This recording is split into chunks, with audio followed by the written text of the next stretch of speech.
Alors, on peut réussir dans une saison et échouer dans la destinée. Réussir dans une saison n'est la garantie de rien.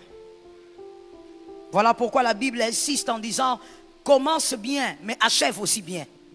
Parce que tu peux réussir en 2023, mais échouer en 2024. Lamentablement. La réussite d'une saison ne garantit pas la réussite d'une destinée.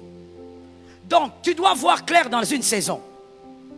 Et tu dois voir clair dans ta destinée.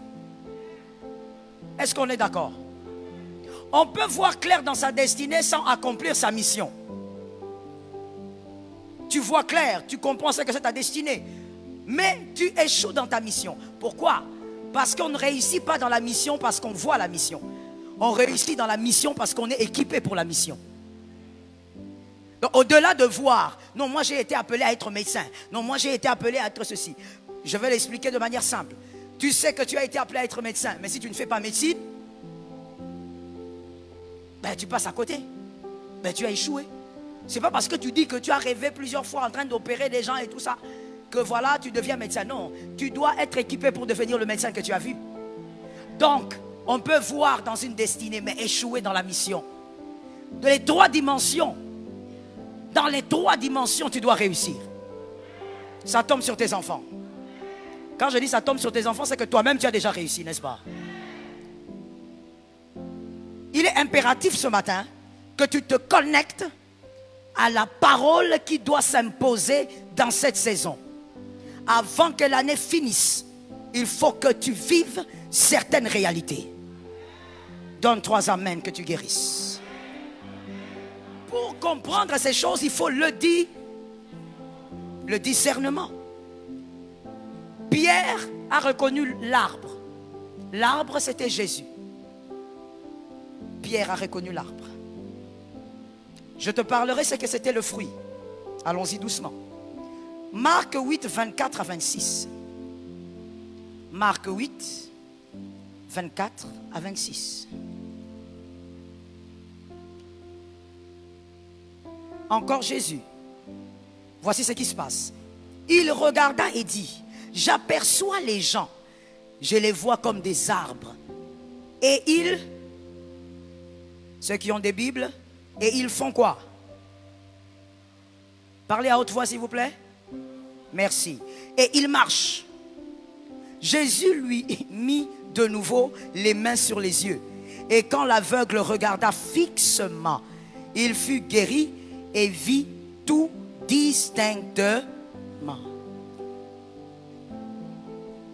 J'aime la version anglaise parce que dans la version anglaise, le 24, quand Jésus pose la question à l'homme, est-ce que tu vois?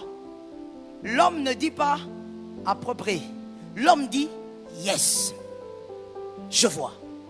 L'homme ne dit pas d'abord je vois les arbres. Non, il dit oui, je vois. Dis avec moi oui, je vois. Mon frère, dans la saison, tu es dans ta saison? D'accord, alors je m'adresse à toi pour ne pas perdre mon temps. Dans la saison, dans ta saison, avant de voir clair, tu dois voir les arbres. Jésus n'a pas raté de miracle. Jésus savait que ça allait se passer comme ça. Et il l'a fait pour nous enseigner, nous, aujourd'hui. Tu ne peux pas voir clair dans une saison, c'est-à-dire réussir ta saison, si tu n'as pas au préalable vu les hommes comme des arbres. Tu dois voir les hommes comme des arbres et tu verras les fruits. Pourquoi? Comme Pierre, ce jour-là, il s'est rendu compte que Jésus n'était pas un jeune de 30 ans. C'était un arbre qui avait des fruits éternels. Est-ce que quelqu'un m'entend? Dans une saison, il y a des fruits que tu recevras, mais tu les recevras auprès des arbres visibles. Ces arbres visibles sont les humains. C'est pourquoi je t'ai parlé des fruits invisibles sur des arbres visibles. Aucun homme ne peut réussir sa saison sans avoir cueilli les fruits stratégiques de sa destinée. En d'autres termes, vous ne pouvez pas réussir une saison si vous êtes incapable de reconnaître un arbre qui porte les fruits de votre saison.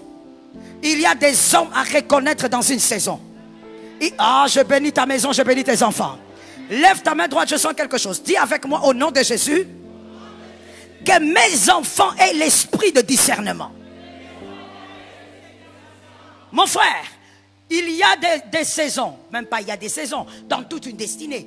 Il y a des portes qui ne s'ouvriront jamais avec tes mains. Ça ne s'ouvrira qu'avec les mains de quelqu'un d'autre. Mais ce quelqu'un d'autre est un arbre que tu dois voir. Jésus touche l'aveugle. L'aveugle dit, frère, je vois, mais je vois des hommes comme les arbres qui font quoi? Parce que les arbres qui marchent existent. Les arbres qui marchent, toi déjà tu es un arbre qui marche parce que tu as des fruits. C'est quoi les fruits? Le fruit c'est ce que tu as qui peut rendre l'autre meilleur que toi. Est-ce que quelqu'un m'entend bien? Tu ne peux pas être dans une saison, mais tu es là comme ça, tu entres à l'église, tu sors, tu vas au travail, tu rentres, tu câlines ta femme, tu câlines ton mari, tu berces les enfants.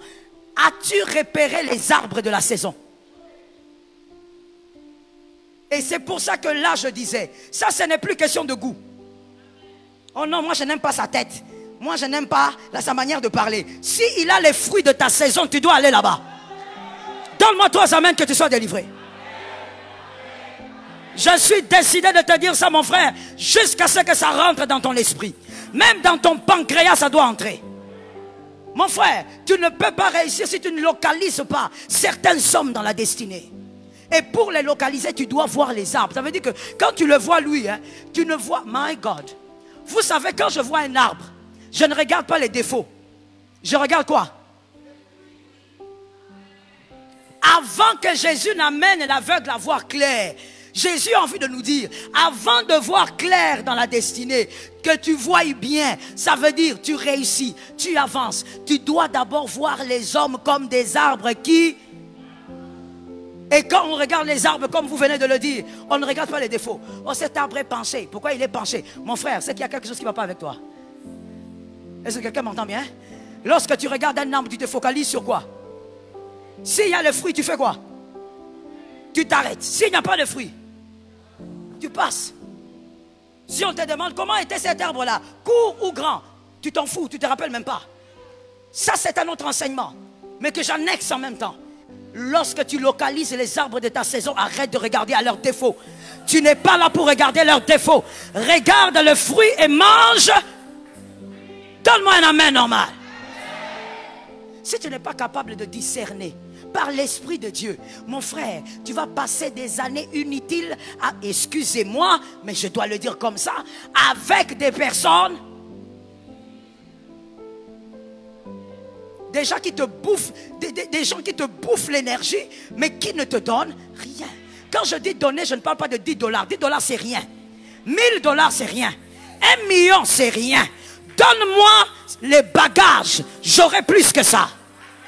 Tu donnes un amen, ça tombe sur tes enfants. Tu donnes un autre amen, ça tombe sur ta destinée.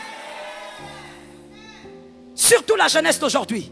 Que Jésus délivre la jeunesse. Et là, ce n'est pas seulement au Congo, c'est dans le monde. En Europe et partout. Quand je vois les jeunes, comment ils réfléchissent, je dis Seigneur délivre. Nous sommes vraiment au temps de la fin. Au lieu qu'ils regardent les arbres, qu'ils localisent les arbres de sa saison, lui cherche qui va commencer à devenir son bailleur. Le bailleur de fonds sèche. C'est un humain. Je le dis autrement. Les émotions du bailleur de fonds peuvent sécher. Quelqu'un qui t'aime aujourd'hui peut ne pas t'aimer demain. Quelqu'un qui est disponible aujourd'hui peut ne pas être